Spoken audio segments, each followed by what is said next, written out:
benar-benar terbakar. Dan di dasar laut, keadaan genting juga dialami Rin dan kawan-kawan. Episode 9.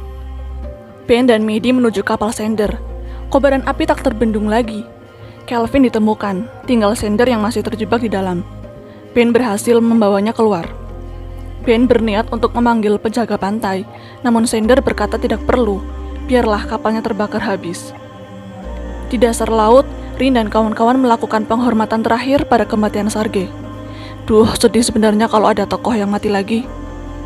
Tak lupa Rin mengambil kalung pemberian Helen. Sander merasa kacau. Ben mengingatkan jika mereka ditanya apa yang telah terjadi, jawab saja kerusakan saluran bahan bakar dan tidak sempat menelpon penjaga pantai. Ben dan Maddie pulang, langsung membereskan hal-hal yang berhubungan dengan kejadian barusan. Tiba-tiba Ted datang, menuduh Ben sebagai dalang dari tragedi itu. Kali ini ayah Ben benar-benar marah. Ia menyesal telah memanjakan Ben. Sebagai hukumannya, Ted tidak akan lagi memberi dukungan pada proyek-proyek penelitian Ben. Waktu berlalu 2 minggu kemudian. Ben dan Maddie menjalani kehidupan seperti biasa, mencoba menganggap semua baik-baik saja. Karena jika mereka terbukti sebagai tersangka atas kekacauan Glasgow Oil, pasti mereka sudah ditangkap dari dulu. Kemudian mereka membahas tentang Rin dan koloninya. Ben dan Maddie sangat merindukannya. Yang lebih membuat mereka resah, Ben mengaku masih sering mendengarkan rekaman nyanyian siren. Maddie juga ingin mendengarkannya. Awalnya Ben melarang karena itu cukup berbahaya. Tapi pada akhirnya mereka mendengarkan bersama rekaman nyanyian Rin. Sander sementara tinggal di rumah ibunya. Suatu hari ia kedatangan Nicole. Nicole bersikap ramah, seakan-akan ia peduli pada Sander. Sedangkan Sander yang sudah acuh tak acuh pada mantannya itu, ia sudah menduga Nicole datang hanya untuk mencari informasi kemana para mermaid pergi. Lalu Nicole datang ke rumah terapung, ingin bicara dengan Ben dan Maddie mengenai penelitian pada mermaid. Memang dulu penelitian yang dilakukan Decker kacau dan gagal, tapi Nicole meyakinkan penelitian kali ini akan berbeda. Ia menunjukkan rekaman bahwa dulu Rin pernah datang ke laboratorium militer. Ben bertanya kenapa Rin melakukan itu. Nicole jawab itu atas kemauan Rin sendiri. Malam hari, Helen dikejutkan dengan kedatangan Rin. Ia bahagia melihat Rin kembali. Tapi ia menjadi sangat sedih ketika Rin memberikan kalung Sarge pemberian Helen dan mengatakan bahwa Sarge telah meninggal. Setelah itu, Rin juga mendatangi Ben dan Maddie. Mereka bertiga amat bahagia setelah bertemu. Rick akhir-akhir ini resah. Ia merasa sudah waktunya untuk bertemu saudarinya dan mengatakan mengenai keluarga mereka yang sebenarnya. Bersama Helen, mereka pun mencoba pergi ke tempat kakaknya Rick.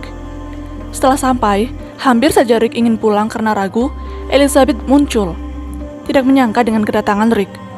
Mereka bertiga pun mengobrol. Rick menceritakan bagaimana ia dan Helen bertemu. Helen memberitahu bahwa mereka punya pertalian keluarga yang sama. Beth dan Rick memang dari dulu selalu tidak sependapat. Sedangkan Rick juga belum terima karena Beth menganggapnya gila dan tidak mengakuinya sebagai adik. Rick sudah tidak tahan lagi. Ia pun mengatakan yang sebenarnya bahwa mereka berkerabat dengan mermaid. Beth cukup terkejut, masih menganggap Rick hilang akal. Ia berniat menelepon dokter, namun dicegat Helen. Rick dan Helen pun pergi.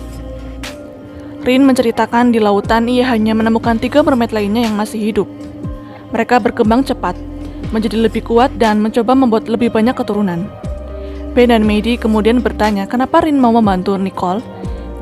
Itu karena Rin ingin membantu mengeluarkan Ben dari penjara. Lalu Ben mendapat telepon bahwa ibunya dibawa ke rumah sakit. Mereka pun segera ke sana. Elaine mengalami komplikasi akibat efek uji klinis yang dijalaninya. Ada resiko kelumpuhannya bisa menyebar lebih jauh lagi. Ted mengajak Ben bicara. Ia berkata, CEO Glasgow Oil bilang mereka punya video kejadian malam itu. Ben pura-pura tidak tahu. Ted akan memeriksanya jika di video itu ada keterlibatan Ben. Ia akan memberi Ben uang agar keluar kota untuk bersembunyi. Sander ke bar. Janine yang melihat Sander sedang kacau keuangannya menawarinya untuk bekerja sebagai bartender. Karena mereka kekurangan staf akibat Nicole yang mengundurkan diri.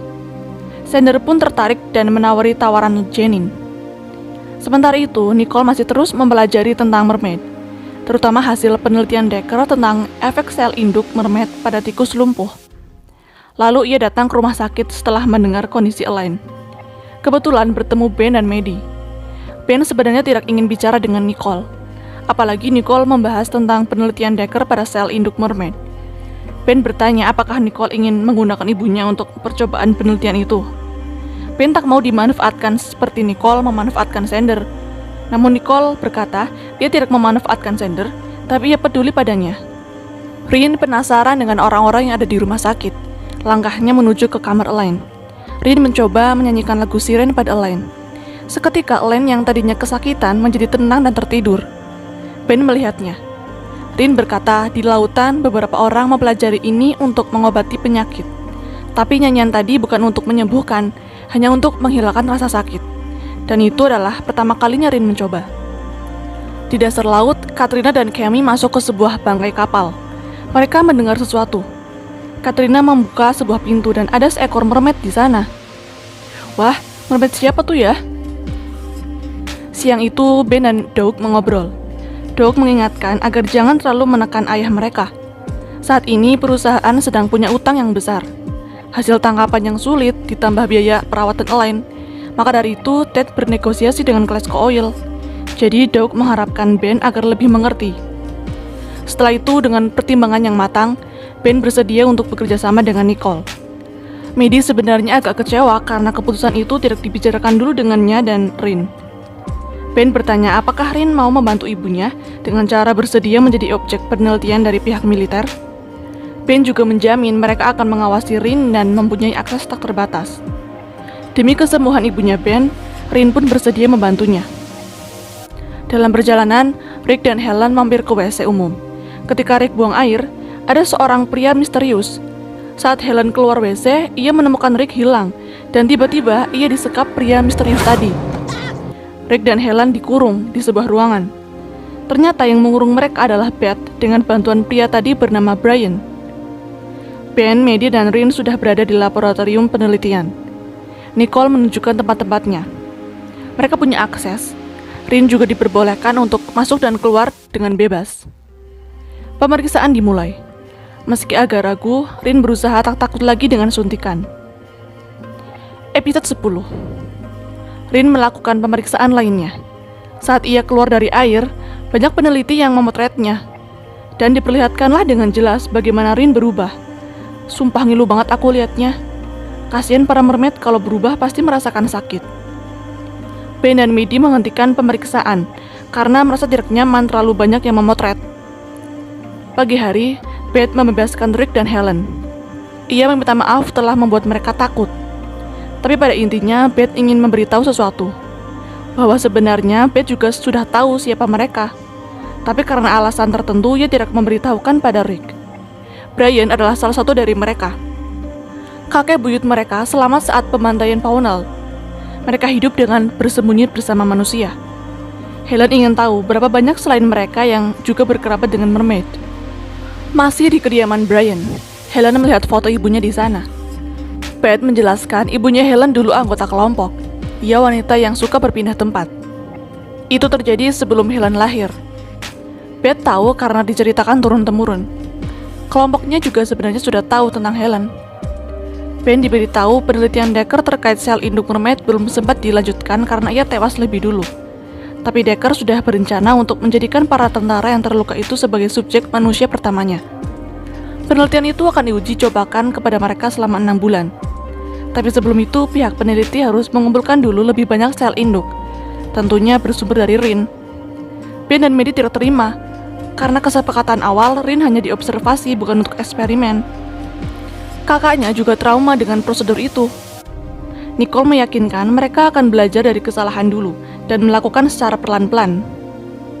Ben ditelepon dokter bahwa kondisi ibunya semakin buruk, membuat pikirannya kacau. Ia segera menjenguk ibunya. Di sini kelihatan banget Ben sangat sayang dan mengkhawatirkan keselamatan ibunya. Maddie menceritakan pada Rin penyebab ibunya Ben sakit lumpuh, yaitu karena tragedi kecelakaan ketika Ben remaja dulu. Ben sangat sedih sampai tak mau bertemu teman-temannya. Mendengar hal itu, Rin ikut sedih. Setelah itu, Rin nekat datang sendiri ke labnya Nicole.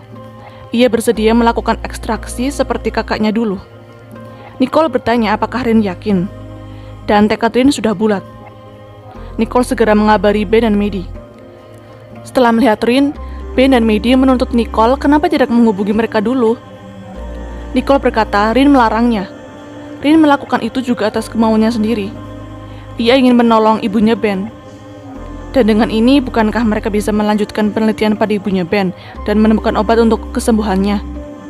Ben dan Maddie tetap khawatir dengan kondisi Rin.